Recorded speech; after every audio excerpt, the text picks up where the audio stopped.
Hey guys, this is Koopa. I'm going to be going over the competitive guide for Scorch Gorge. This is going to include callouts, choke points, rodeo specials, objective lines, and all that stuff. And let's get right into it. So I'm using Rainmaker because this, in my opinion, it's easiest to visualize all of the parts of the map on this mode. We're going to start off with spawn. This is the area above the pedestal right there. So all of this risen up is spawn. Crucially, you keep control of this the entire game. If you lose control of this, it's pretty much game. Come down here, this is summit. You can also consider this as spawn, but this is, you can tell the difference because the pedestal is here in Rainmaker. We're gonna come right over here now. This is bats. I feel like this area is very underutilized. A charger coming up on this grate is deadly. So you gotta watch out for that if you're attacking. Over here, we have the cliffs. This is your average charger spot, especially in clam blitz. This is very important spot to keep control of. Just come down here, this is the court. This is where most of the fighting will happen when you're in spawn. Also where the tower ends and Rainmaker has to get through here, get the pedestal. All right, over here, this is flat. Pretty common spot for chargers and other backlines to sit. Up here is snipe. Some people call this cage. Either one works. Go watch out for this area, very important. As you come up here, this area is kind of brown, is choke point, or just choke.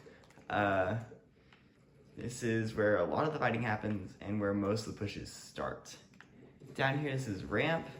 I kind of consider this part of choke, so you can call this choke as well, but going into specifics, this is ramp, this is choke. Down here, we have the pit. Tells pick, this is the lowest spot in the map. Other side, I would just call this right pit right here, other one being left pit. Let me be specific though, this would be drop because our team can drop down into this area. That's how you know this one's drop. And then in mid, there's left mid. This is right over here. Top mid is the area that's elevated above the ground. And then we have right mid, which is the opponent's side of mid. So those are all of the callouts for this map that we're going to save specifics. I'm going to talk about the choke points now. So I've kind of already talked about one of them because it's called choke, but this is the first choke point. And if you don't know, choke point means a spot where you either have to go in through this area. And so I guess this technically wouldn't be an official choke because there is this great bridge you can cross, but this route is so weak that no one really takes it unless it's like a brush that's trying to flank.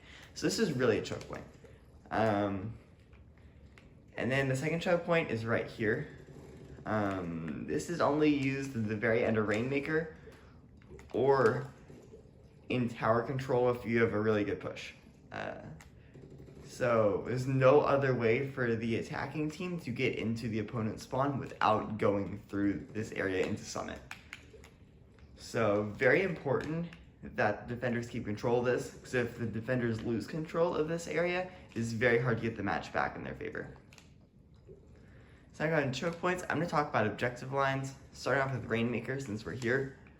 Rainmaker, I'm going to pop it. Start with Rainmaker, you can go two ways. You can go on the left over to this pedestal, or you can go over the right to that pedestal. The left side is actually slower, and it also has grates. So you pretty much never want to take this. Only way you'd want to take it is one, if they're just all clumped up on right, there's no way you're doing it. Like maybe 9 or 1 times out of 10 you can take it this way.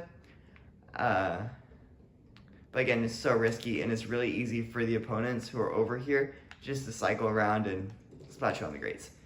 So typically you don't even want to do this if they're clumped over on right. So you really want to take it right. This is why it's a choke point, for which every team goes this way.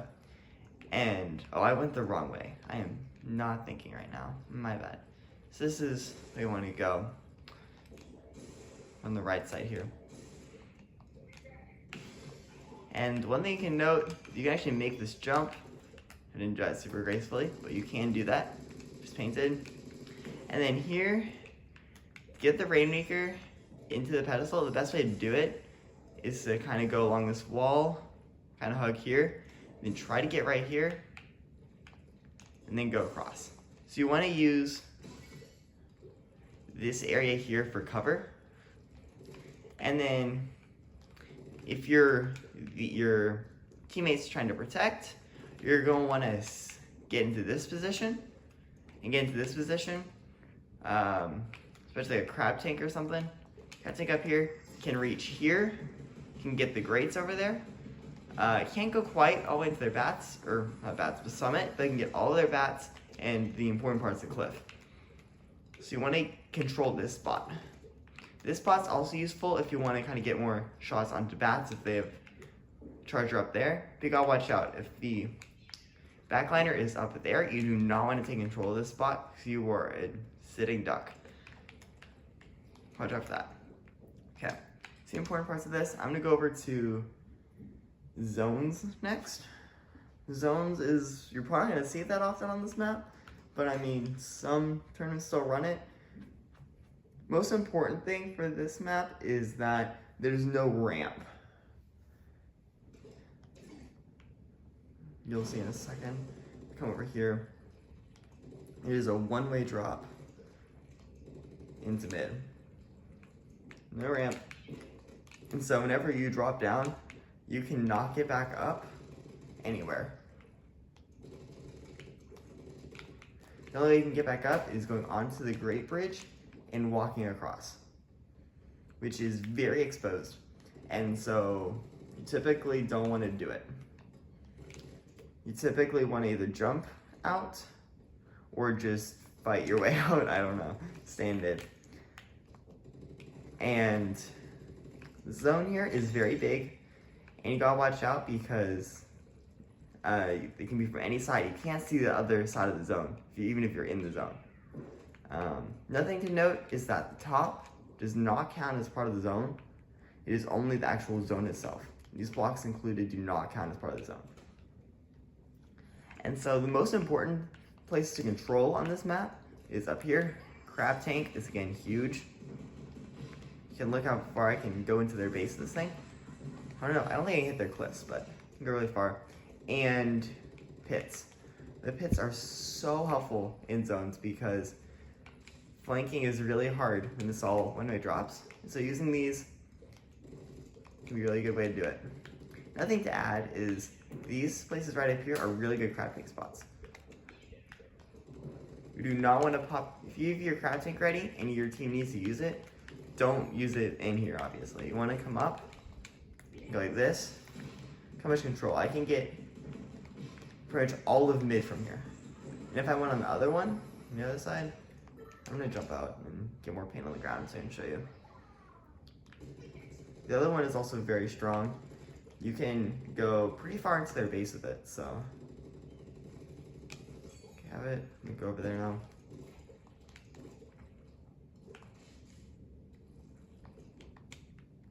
Well, if I can do it. There you go. You can go all the way through here. You can get their snipe from here. And you can also get their bats if they're on it for some reason. They're hopefully not gonna be on there. They're really pushed back. Yeah, that's pretty much it for zones. I'm gonna go over to tower control. Tower control on this map's also not super common, but the hardest part about it is to figure out how to get past the first checkpoint, honestly. After that, it's pretty easy.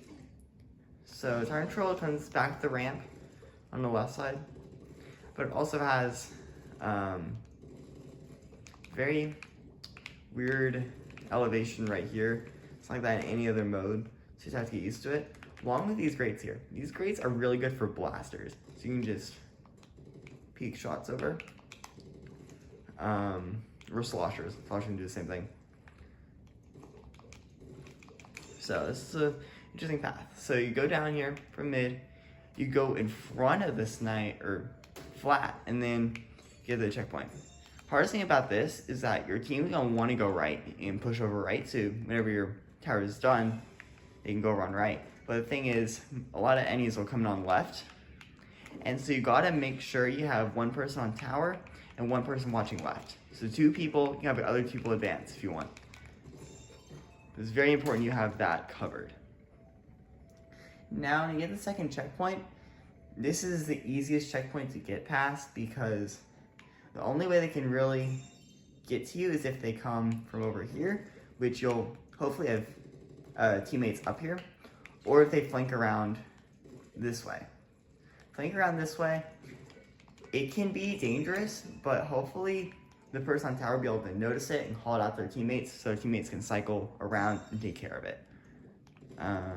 So watching out for that is very important. And then pretty much after second checkpoint, it's just a free-for-all. Again, if you can get a crab tank or something up here, that's huge. Can protect the tower very well from cliffs and bats. If you're defending, take control of bats. I don't know why teams don't do this. They always just cycle the cliffs. It's not really helpful. You want to go over to bats and look at how much control you can have and how much cover you have too. You just drop down right here. You can even get peeks in from there. So yeah, take that into mind. I'm going over to clams. Clams is probably my favorite mode for this map.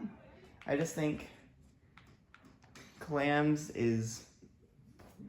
works really well on it. You'll see in a second. Mostly because of the combination of both cliffs and ramp. So the basket is on cliffs in clams, and you have the ramp back, thank goodness. You also have this little high ground, which is very helpful. Makes this mode even better. So the hardest thing about this map is the choke point. This choke point is so elevated on this map because it's really the only way to get it's the closest way to get a clam basket for sure, because the graveyard's even worse on this mode because the pedestal was right there before. Now I have to get through and also swim all over here, which isn't bad, but it's so predictable. So it means that pretty much the only weapons I can do that is a brush, where it kind of ignores the grates. I've also seen some other like shooters be able to do it, but it's just so much more reliable to take the space here. And once you take this space, you can do so many things to keep the push going. You have this spot right here, because they're probably coming down cliffs, so you can do this on cliffs.